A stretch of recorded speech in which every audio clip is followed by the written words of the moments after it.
All right, I think we're going to go ahead and get started. Normally I introduce, or I say a word about the next speaker, but actually this is the last Nano at Tech for this semester. So there is no next speaker in 2 weeks, but hopefully we'll be back in the fall with additional seminars. So it's a pleasure to have with us today for our final Nano at Tech for the spring semester, Professor Aaron Stebner.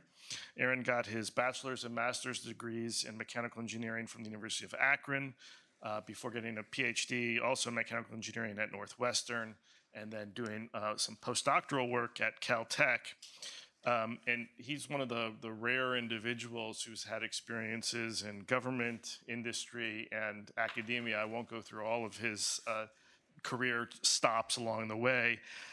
Although I will say, before coming to Georgia Tech, he had a faculty position in mechanical engineering and material science at the Colorado School of Mines, where he was given the 2017 Researcher of the Year Award. He came to Georgia Tech in 2020, where he's currently an associate professor of mechanical engineering and material science and engineering, and co-director of Georgia AIM, and also associate editor of additive manufacturing. And with that, I will turn it over to Aaron. All right, thanks, David. Great, so the talk today is gonna be a talk on something that started as research activity in a center that I started in about 2015. And then it's transitioned, you mentioned a deputy editor for a journal, has influenced a lot of this, and now this is also the basis for a course that I teach here at Georgia Tech, which next fall will become a permanent course and one of the core courses for our new AI minors for undergraduates. So this is kind of an interesting activity for me over the last 10 or so years that has gone from being that kind of cutting edge research and now transitioning it into undergraduate education, where I think, you know, machine learning, especially as a tool in engineering, is now starting to become a prolific practice, right? It's no longer this niche, like a few people work on it and understand it, but rather everybody's expected to be able to pick it up on a daily basis in their careers, at least for the generation of engineers we're producing now, right? Maybe not us old guys, but maybe certainly all the younger folks in the room are going to be expected to be able to interact with and know and understand machine learning, right? And so the work today is going to be largely at a high level with some specific research examples thrown in to demonstrate what exactly do I mean by the different concepts. So, all right, so before you know, we jump in, always good to start out with, okay, what do we mean when we say machine learning? What is actually happening? And make sure everybody's on that same page. And so traditional programming that we learned, my generation, Eric can probably relate, our handheld calculators and being able to plot parabolic functions and things to help us in high school geometry and trigonometry, right? We know our inputs and we give the computer a program that we want it to calculate, and the computer calculates the outputs. Right, and so this is that example from high school math where, right, we write this program into the computer, we give it a set of inputs there, and the computer tells us the outputs for that function are 6, 17, and 42, right? And what we do instead in machine learning is we know the inputs and outputs, and we don't know the exact functional form. And so machine learning algorithms are all designed to figure out, if I'm given this set of inputs and outputs, what is the best functional form to fit my data?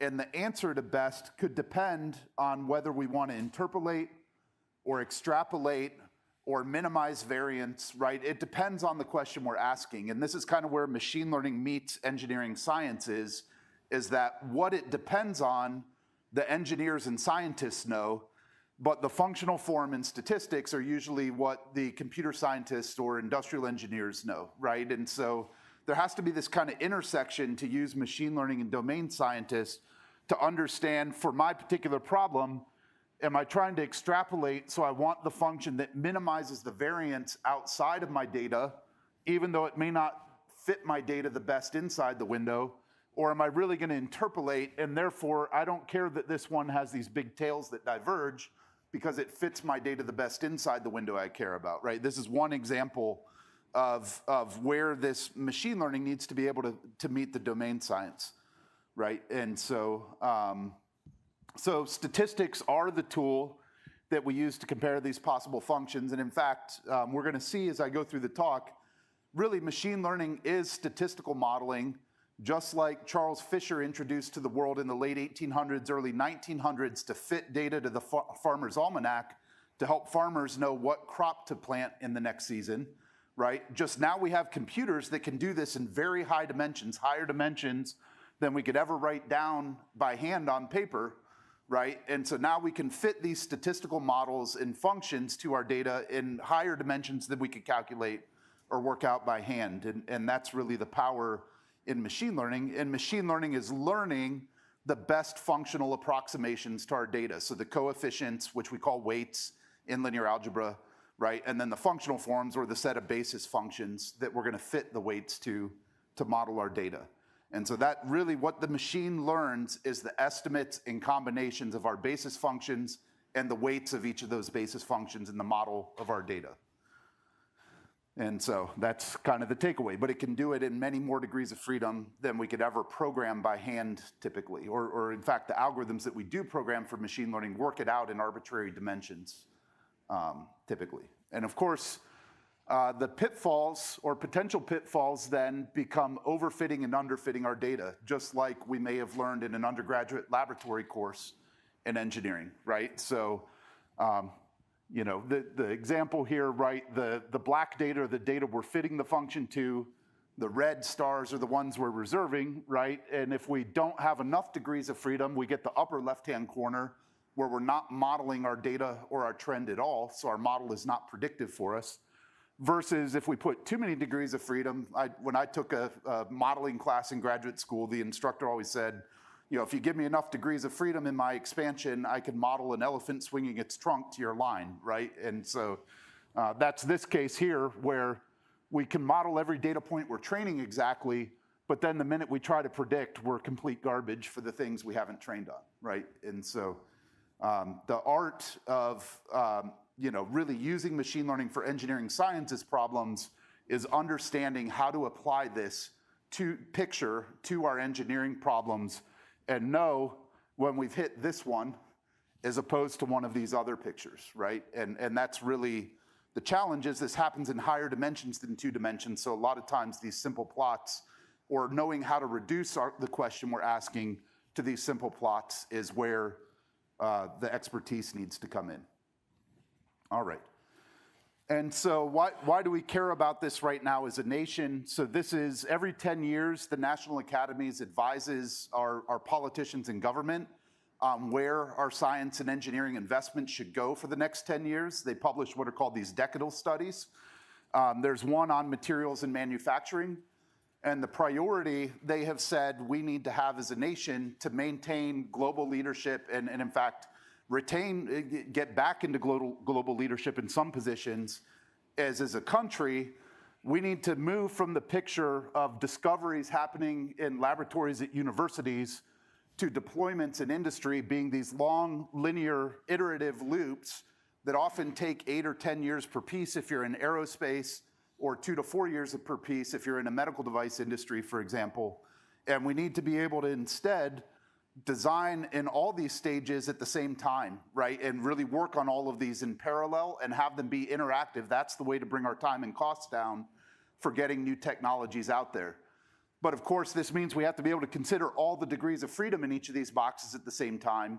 And that gets us to this machine learning place, right? Because now we have more degrees of freedom and in fact, more domains involved at the same time than any one person can work out. And so we need this statistical guidance on how should I be turning a knob in my manufacturing process or back here in my material discovery or material design process, right? And all these kinds of questions we need to answer that are typically done by large groups of people. Statistics and AI can help us get to this place where we can turn all these knobs at the same time. Okay, And so my takeaway out of all of this over working on this problem, as it's been called machine learning for the last 10 years, but really since the 1990s when I started in automation for manufacturing, is that machine learning, just like finite element modeling or density functional theory or any of these other modeling tools that we have in engineering sciences, is not the right tool for every engineering sciences problem, even if it involves data. And I'm going to show some examples of that. So I know, 10 years ago when I would hire a graduate student and we were just getting into this space, they would interview and they'd say, I want to do a thesis on machine learning and 3D printing, right? That's what every student was coming to my lab. And I would say, well, that's good, but what problem are you going to solve? Because machine learning might not be the right tool for that problem. And I think we really need to realize in applying machine learning in engineering sciences, machine learning is not always the right tool, so we shouldn't start out assuming the machine can learn it for us, right? We have to still know what question we're answering and what are the fundamental properties of the data that we need to aggregate or model to answer that question, and then is machine learning the right tool? So the rubric really starts out, and so the rubric that I'm going to show here today is actually part of the author guide for the Additive Manufacturing Journal, where I was deputy editor. And we had to solve a problem where we were getting papers published that we knew were complete crap in machine learning, to be honest. And then other papers that were really good were getting rejected, often after 3, 4, 5 rounds of revision, depending on the knowledge and capability of the reviewers, which was not holistic across the spectrum. And so just like in density functional theory, anybody that works in that space today knows, hey, I need to publish my input file, I need to talk about my energy minimization, whatever, right? Or in finite element studies, we have to publish our mesh refinement study, what kind of elements we use, did we use nonlinear elements, right? All these kinds of things that have become standards for working with other modeling tools. We needed standards for working with machine learning as a modeling tool in engineering, at least in our journal, so that reviewers could all uphold the same standard and know what the standard was for publication in the journal. And now these have turned into the basis for a class, which I see a couple students who have suffered through the class sitting in the audience. But really we have a class where we now at Georgia Tech, where the first half is kind of fundamentals, but then the second half is all case studies working through this rubric and different engineering problems in material science, mechanical engineering, chemistry, et cetera.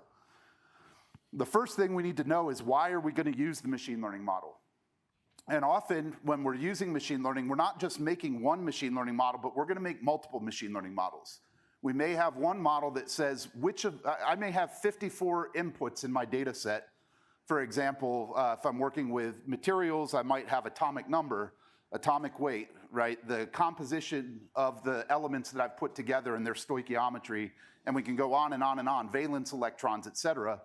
Which ones of these are most important to the question I'm trying to answer? If I'm trying to maximize the strength of the material, that might be a different set of features than if I'm trying to maximize the electrical conductivity, for example. And often we run what's called a screening model or a feature importance model before we actually build the machine learning model to help us with the alloy design, right? We want to reduce the number of features we have. And so usually when we're doing, statistical modeling or machine learning, we have, models for screening or making decisions about how to structure the main model that's going to be our predictive model that we use for the function. And then we may even have machine learning data analytics models that mine the model after it's been made, right? So you can often have 3, 4, 5 different models, or we might have one model that we want in the end, but we're going to make 5 different machine learning models and see which one works the best, right? Or something like that. And so we need to understand why we're making the model and how many models we need, et cetera. Really, I mentioned, this machine learning is just statistical modeling in high dimensions. So in my class and in the journal, and really with all my graduate students, we go back to the NIST Engineering Statistics Handbook, which is free, published online. The reason you would use a statistical model really hasn't changed in 80 years, right? We can just do it in a lot higher dimensions now with machine learning. So we might need to choose between alternatives, select the key factors, hit a target, reduce variance or uncertainty, right? All these different reasons we might want to make a model haven't really changed, and we can really have a nice reference and list on the different questions we might want to ask and why we would want a statistical model. We need to think about that up front, and we need to know the question we're asking and the answer that we're seeking before we just decide that we should machine learn it. The second thing then is we have to define the model. So machine learning cannot define, for the most part, there are some advanced algorithms. This is really a frontier of where the computer scientists are, is algorithms that can figure out what should be your inputs and what should be your outputs. But today, in practice, even in R&D in a university, most of us as graduate students or postdocs or faculty need to provide for the computer before we construct the machine learning model. What is the process model? That is, what are the factors that we're going to vary and control? What is the response that we're seeking or want to optimize on? And then what are all the other things that are going to introduce noise to my model that I'm not going to control but factor in to my data? And this is classical experimental design, right? Your foundation of where you start with any experimental design. And it's no different for machine learning. If we don't know this picture, and sometimes we use what's called unlabeled or unsupervised machine learning, and there everything's just a factor, right? The outputs are the factors too. And so it's not different because there's these unsupervised. We still have to know what we're controlling and what we're not controlling. Then we have to think about, are the experiments that we're doing, in an experimental design, an experiment is not always something in the lab. That could be your DFT calculation, your finite element simulation, right? Anything that's going to be a source of data. Is it consistent with the process model? This is an example. I can pick on Professor Wicker at El Paso. He's editor-in-chief of the journal where I've been deputy editor, where we've developed a lot of this rubric. And he has amazing expertise, and they put out actually the companies here in Augusta now that they've started up. And they came up with this artifact for metal 3D printing that they said if everybody in the world made this with every build they made and sent it in to us, we would build the database and we would be able to universally qualify and state the quality of any metal 3D printed part.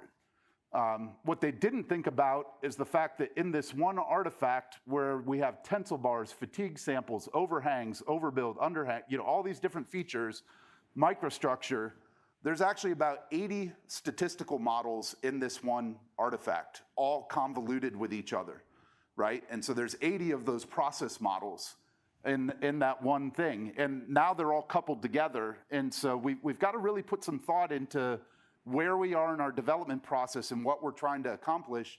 Sometimes the right answer is we just need to, in 3D printing, put one track of material down and look at that if we're really early in the process, so that we have fewer inputs and one output maybe, right? Versus where we get to an actual fatigue performance, then maybe we need something more comprehensive. But this is really expensive. Each one of these artifacts takes their lab about 2.5 months to fully analyze, and they have it set up with a lot of automation and highly trained workers, right? And so we've got to weigh all those things out in our process. Then we have to think about how we're going to define the data set as it's used for statistical modeling or machine learning. And so this refers to the fact that when I run my DFT calculation, or I run my 3D printer, or I run my melting furnace, or whatever, CVD furnace, whatever it is I'm doing to make my material or my sample, a lot of times the way that data is stored or logged by the computer that's running the instrument or the simulation is not the same as the way I need my data to go into my machine learning model.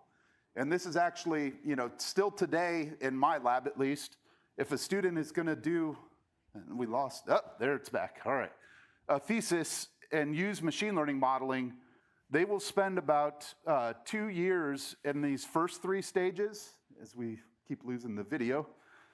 Let's see if it pops back again. See if I can breathe on it just right here. All right, we'll try unplugging and replugging here.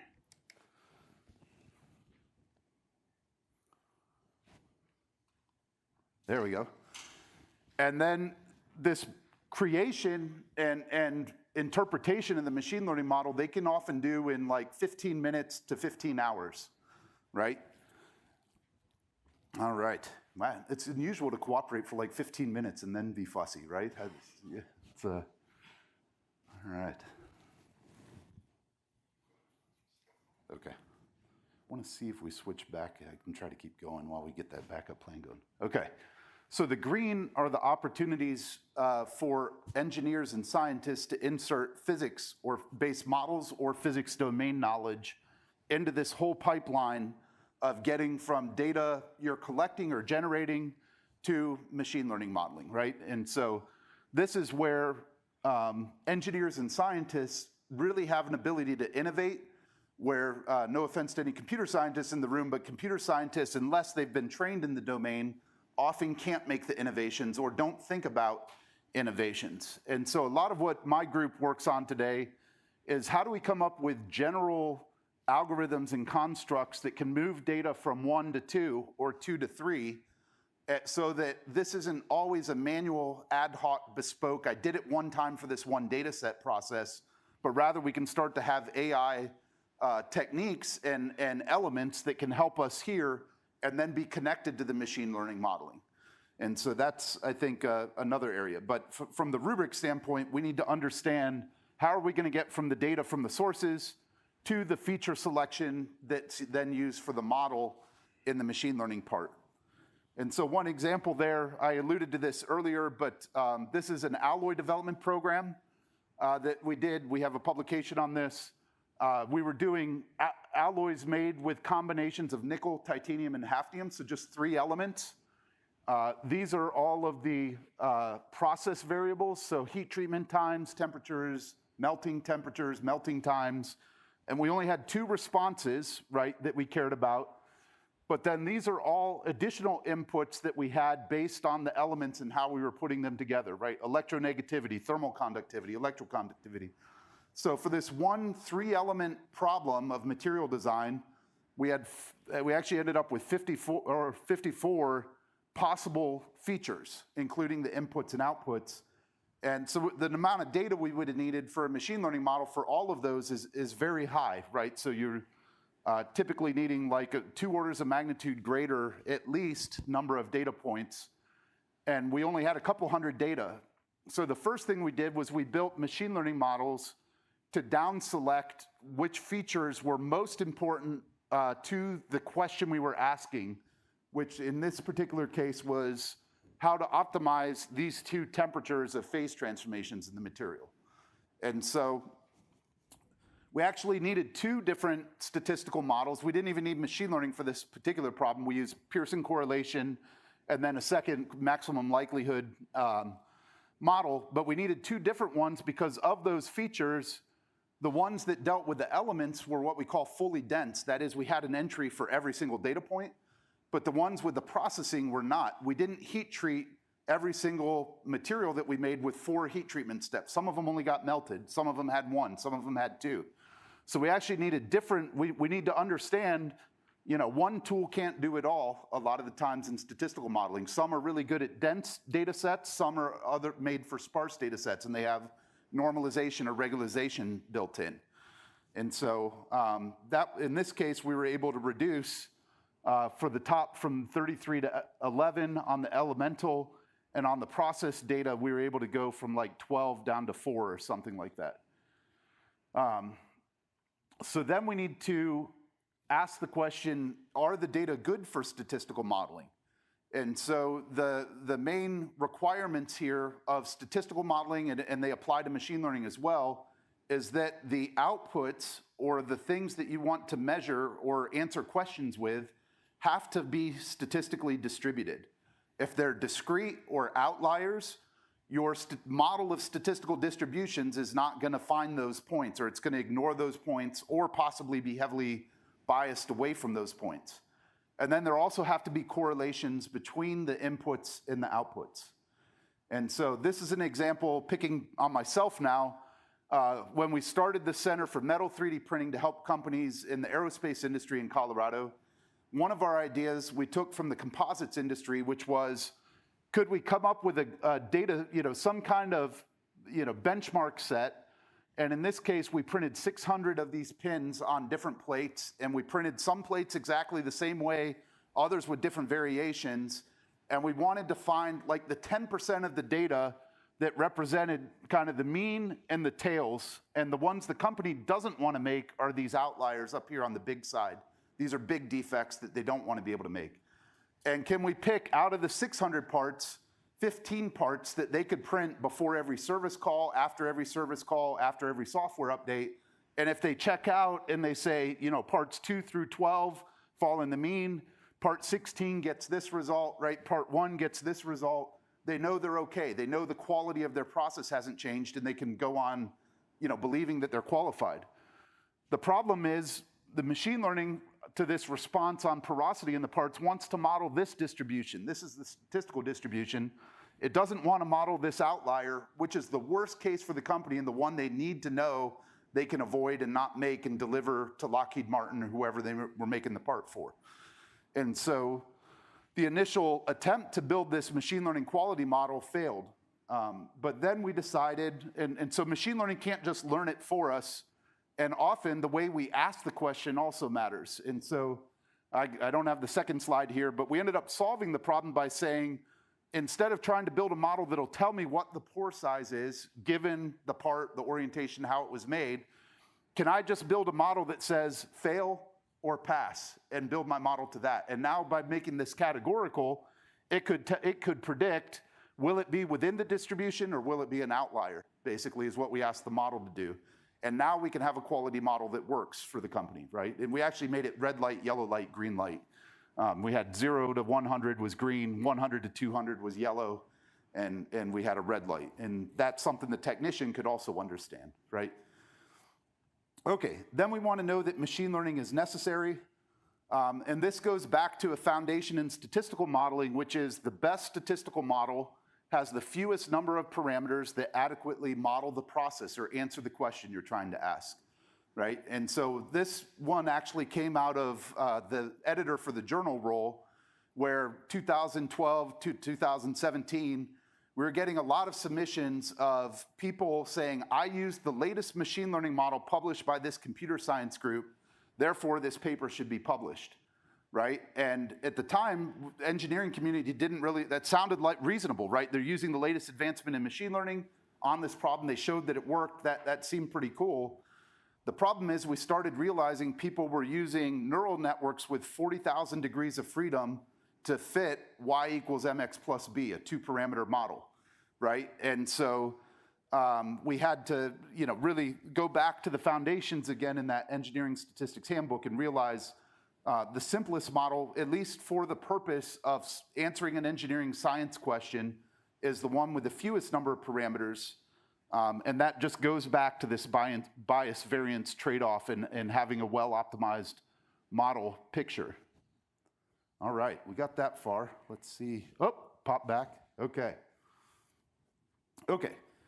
And so how do we examine whether or not this is necessary? Let's see if we can get back here. It seems to like technology, right? All right. Okay. And so how do we answer this question, is machine learning really necessary? And the easiest way I've found, and at least the way we use in the class, there's lots of techniques being developed to answer this question. The simplest one is to start with lower dimensional plots and visualizations and say, do they adequately and fully describe the trends in my data or not? And so we can just use 2-dimensional plots, like plotting, you know, X versus Y.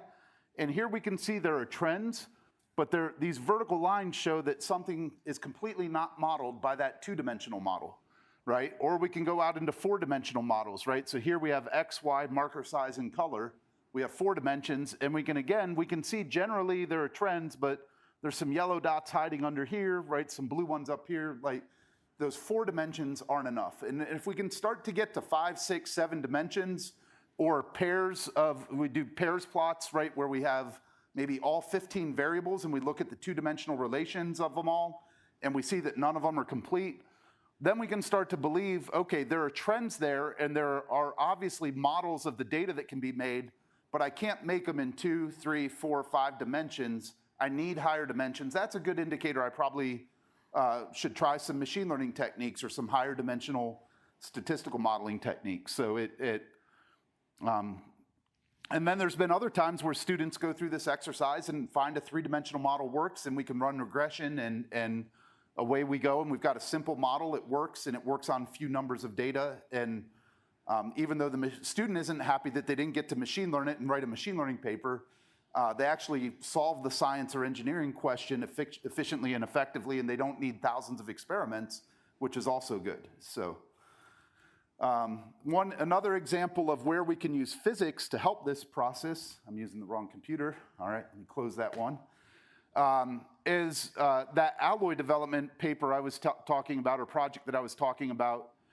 Even after we down selected the 13 features out of that one set, we still found that when we made the model at first, it wasn't working well. In that particular project, we had 520 data points. It took us about 12 years and I don't know how many millions of dollars to generate those 500 data points, right? Nickel, titanium, hafnium are not cheap elements, melting them, all the characterization. And so we didn't have another 10 years to add another 500 data points to help the machine learning work better. But what we figured out was those heat treatment data from melting the alloy, homogenizing the alloy, growing precipitates in the alloy, right, different phase transformations. Instead of using the data of the times and temperatures from the furnace controllers, there were actually 100-year-old, really well-known models in physics and chemistry that we could use that knew the nonlinearities in the data. And that is, when I'm below a certain temperature, my phase transformation won't happen at all, or my melting won't happen at all. When I get to a certain range, it kind of gradually happens, and then above a certain temperature, it happens really fast, right? Kinetics. And then similarly, once it starts to happen, at first it will happen fast, and then it will decay in time, right? So JMAC growth kinetics. So if we now take the temperatures and times from the furnace controllers and take them through these nonlinear functions that we know from 100 years of physics, right, we can actually linearize, in effect, the data that the machine learning model works for and reduce the number of degrees of freedom the machine learning has to fit. And we'll see in a few more slides the final results of, like, before we did this transformation and after it, and how we were able to use the same 500 data points and get the machine learning to work like 100% better in one of the models, which is pretty cool, by inserting our physics knowledge into the data processing steps. All right.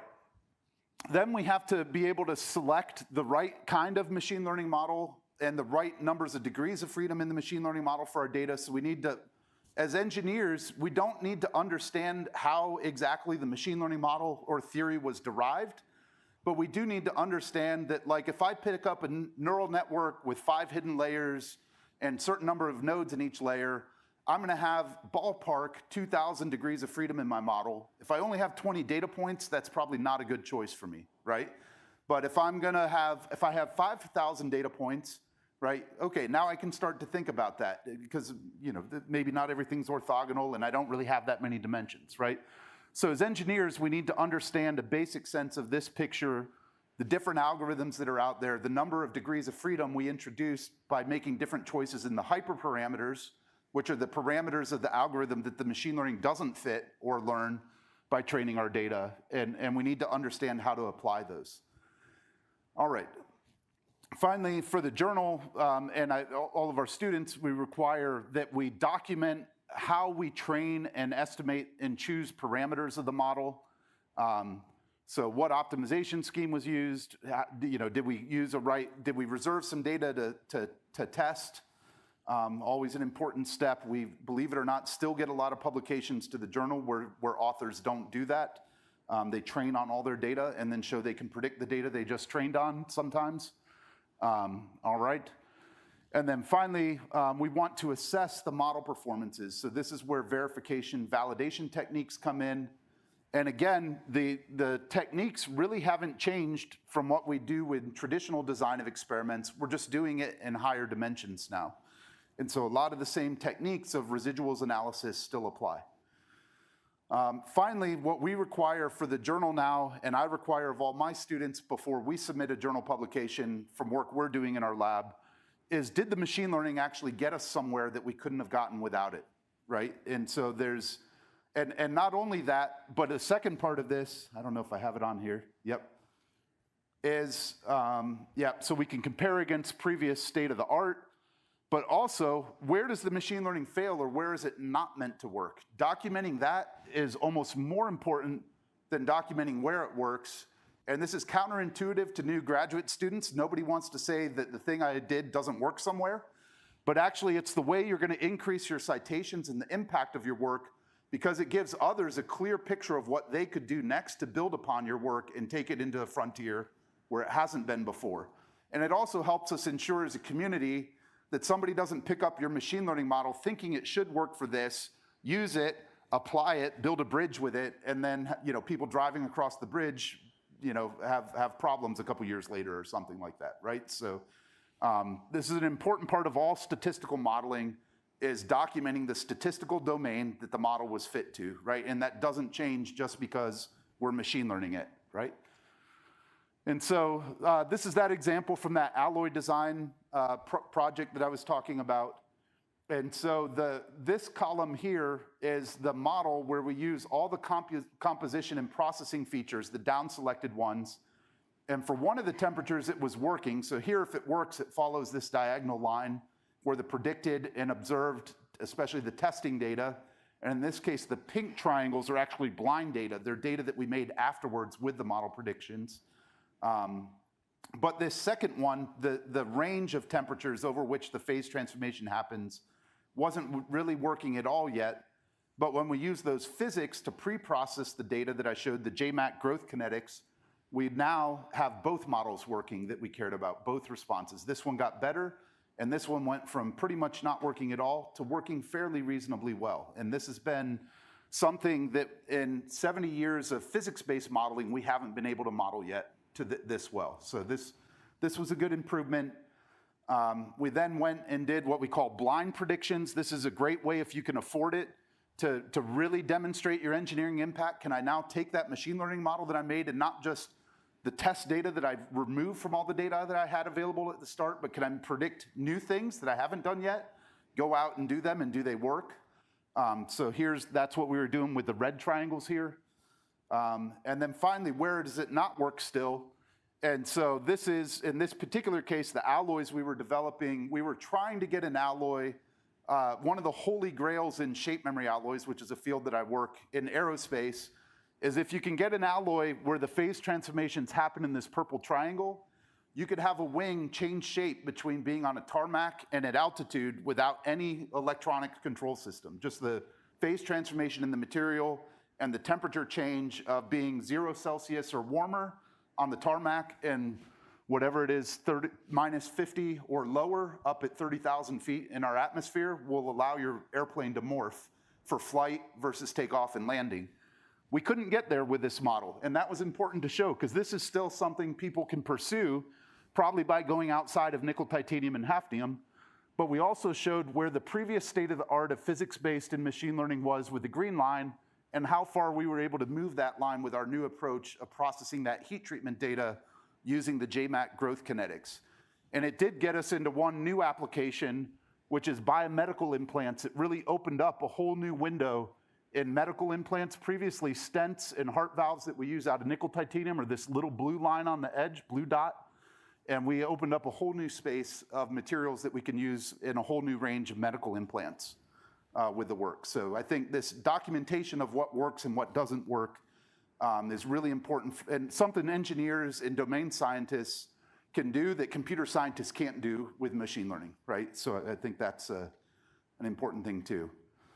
All right, with all the technical difficulties, I'm gonna go a little fast, but where do I think some frontiers or grand challenges still are? I don't think we have machine learning that by itself today can understand, like we as people can, how atoms at the nanometer or sub-nanometer scale into defects at the mesoscale or microstructure features at the micro scale, right, all the way up to the part scale at millimeters or meters connect and create a process structure property relationship of a material in its application. And so I think that's the way I was brought up in graduate school was we were gonna do this through bridging scales, right? So being able to have models where we could either concurrently or hierarchically pass information from atoms up to meso to micro, micro to macro, right? This was the pass from the physicist to the material scientist all the way to the mechanical engineer, right, was how we were going to do this. What we think about now in this data-driven world is this is more a graph where each ability to produce a piece of data, whether it's a DFT simulation, a phase field simulation, right, a mechanical test, whatever it is we're doing, each data source becomes a node. And then every time we want to ask a question, we need a different collection of nodes to be connected to make a model to answer that question. And time and cost should factor into these nodes as well, right? And then behind each one of these, we get one of these pipelines, right? And we get a different model. And so I think the machine learning sits at the end there. And this is really where domain scientists can meet computer scientists, and we can make advancements that they cannot, is how do we get beyond these stages being done once for one data set and into general constructs and formats that work across multiple problems or multiple kinds of data. And so when we can really automate that, I think that's where we can really get into true AI assistance in our R&D or our commercialization efforts, right? So this is now, if we had automation for this piece, now AI could actually interpret the uncertainty and results of the machine learning and suggest what data to create next, and it could automatically be processed and fed back into the model again. So there are some cases where this has been set up once or for a specific thing like pharmaceutical development, but generally in the problems of materials to manufacturing, there is not kind of general frameworks for these parts like there are support vector machines, Gaussian process models, neural networks, general machine learning constructs for the last part. Okay, and then of course different kinds of data. So we need scalar data, which are like yield strength, modulus, time series data, the temperature profile during the processing, right? Image data, we use images all over material science and manufacturing. We don't have machine learning right now where we can feed all these kinds of data and get one model fit to them all, right? These large language models, ChatGPT, can kind of return to us a report that include these different types of data, but they still haven't made a model across all those kinds of data, right? So we're trying to push there, but we haven't really gotten there yet. So I think this is a grand challenge we can work on in all kinds of material science in manufacturing. Finally, with the last couple minutes, I want to leave time for Q&A. We have a large effort being led out of Georgia Tech, but really spanning the whole state and the nation, called Georgia AIM, or Georgia Artificial Intelligence in Manufacturing. And so we started with a $65 million investment from the Economic Development Agency. We've grown that portfolio quite a bit, and we're really looking at equitable development and deployment of talent and innovation to enable artificial intelligence in all manufacturing sectors. And so we have innovation or R&D programs, manufacturing programs, education programs, and workforce training programs. We have a partnership, I don't know if I had the part, of more than 40 nonprofits, universities, and colleges across the state that are enacting these through 8 different programs. The bottom one here is our AI manufacturing pilot facility here at Georgia Tech. This is where I sit every day. It's just if you take just the diagonal street that goes to Rocky Mountain Pizza. Yempill, all the way to the end where it hits 14th. It's right on the corner there. And it's a pretty cool facility right now. It's about a 20,000 square foot reconfigurable manufacturing and demonstration facility. So we have robotic machining. We have all kinds of metals 3D printing. We can melt things, roll things, break things, look at their microstructures, right? Heat treat them, whatever, all these different kinds of things. But most exciting thing is this spring, actually, demo starts end of this month, end of April. We're going to expand into a 65,000 square foot facility where it can be a proving grounds for innovating and de-risking AI manufacturing technologies. And so it'll open fully September of 2025. And we're really connecting and automating the ability to move samples from synthesis to recycling and everything in between, semi-finished goods, test coupons, widgets. And we're also trying to put all the research tools to enable any researcher in any one of these domains that need to come together to enable AI to be able to do their research there. So the whole thing's a user facility. Any student, faculty at Georgia Tech can access it. Anyone in the nation can access it. We have people from national labs working there. We have companies with full-time employees there. So it's a pretty neat facility where you can kind of innovate and come together. And if anybody's interested in more of that, let me know. I know some familiar faces, but some new. But we have all kinds of opportunities there for undergraduates, graduate students, faculty alike. So feel free to contact me if you want to know more about that. With that, I'll thank you for your time. We have time for a couple questions. Yeah. Andre usually is loud enough, but we'll... yeah, but this is recorded. I learned that. I have to be, speaking to Mike. So, Aaron, this is always wonderful how you lay out the whole logic of thinking, essentially, for application scientists to get into a space of ML, statistical modeling, if you will. I am going to ask maybe a question more on your last part when you outlined this open frontier. So you don't need to bring the slides. Mostly, sure. It's more of maybe it's a little philosophical, or maybe it's not philosophical as it is. So the question is the following: when you outline all of these models, and they really can be categorical models or quantitative, but it's all collection of numbers and inputs, outputs. There could be constraint, noise. And even if it's a categorical models, it's still numbers, right? It's 1, 2, 3, so to speak. Yep. So the failure or the kind of the fundamental shortcomings of these types of models, since even if they have inputs that are physics-based, they do not really satisfy any laws, right? So there's no such as, like energy conservation laws or mass conservation laws or momentum conservation laws, which is the critical piece what engineering is as far as validity. We do things, and that's our first check. We don't want to violate these basic laws. And it's so easy to violate the basic laws with this model. So that's kind of my first question. And then based on this, I'll build my second mini question. If you have comment on that, is that a fundamental flaw? It will be resolved. People are thinking about this. What's the deal there? Yeah, it's another one of the pitfalls that many engineers fall into when they first think they can just feed their data into some Python library and use the answer right away without any further thought, right? And so I think the way we treat this is those physics-based models, which are called simulations in this picture. We rewrite those like the machine learning model, but recognizing the uncertainty is in the assumptions from all the physics into only the ones we put in the model, where the machine learning, the uncertainty is in that functional form. We don't have all those laws cooked in to the functional form or the basis functions. But we can actually put these together, and in fact, one of the things we're doing for invertible models now is forcing those functional forms for the machine learning to be the ODEs or PDEs of the physics that we use to describe the physics.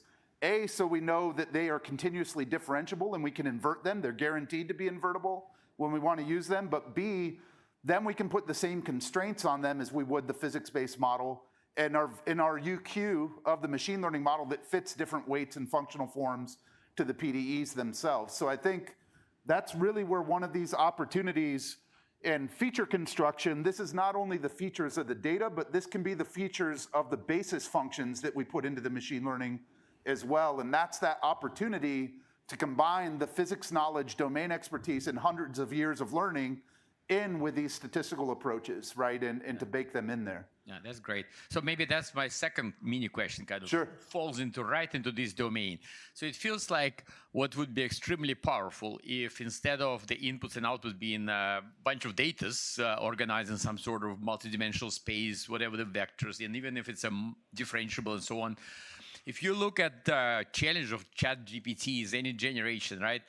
To me, that's where you look the amount of compute that needs to go to produce, so to speak, reasoning of 4-year-old child. Yeah. And the scaling is obviously non-trivial, wrong, essentially. Yep. In essence, any meaningful intelligence, quote unquote, whatever you define, is out of reach with current approaches. So my question now, in the domain of engineering, so much of the physical description, let's say how the fluid flows in very complex geometries, we actually describe very reliably using differential equation. Like, let's say Navier-Stokes equation. It works, it satisfies the laws. can the models, AI models, ML models, be created using the equations as inputs?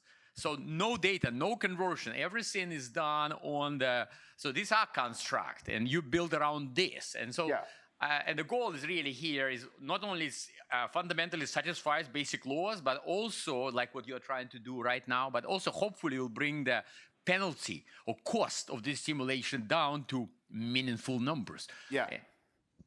So there's two ways that that is being done. One is to build, you're probably really familiar with, is the surrogate modeling, right? So actually building a statistical model of the differential equation, right? But that's a little unsatisfying for the reasons you mentioned at the start.